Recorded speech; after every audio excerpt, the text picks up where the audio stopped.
इस्लामाबाद कचहरी खुदकश धमाके में 5 मशकूक अफराद को हिरासत में ले लिया गया है। पुलिस ज़राए के मुताबिक 5 अफराद को रावलपिंडी और इस्लामाबाद के मुख्तलिफ इलाकों से हिरासत में लिया गया है। मजीद जानेंगे डॉन न्यूज़ के नुमाइंदे शकील करार से। शकील, मजीद क्या मालूम हो सका इन अफराद के हवाले से?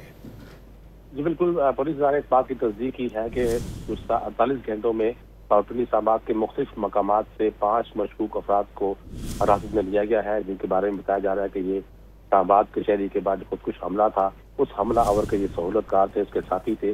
और अब इस बात को तयन हो रहा है कि किस शख्स ने उस हमला आवर की सहूलत के लिए क्या कुछ किया था, जैकेट किसने पहुंचाई थी, और उसके अलावा उसको अपने पास रखा हुआ था और कब से यहाँ पर मौजूद था हमलावर।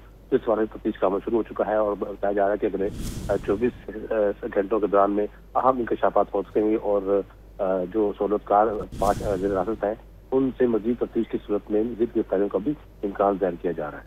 बहुत शुक्रिया शकील करार इन तफसीलात के लिए।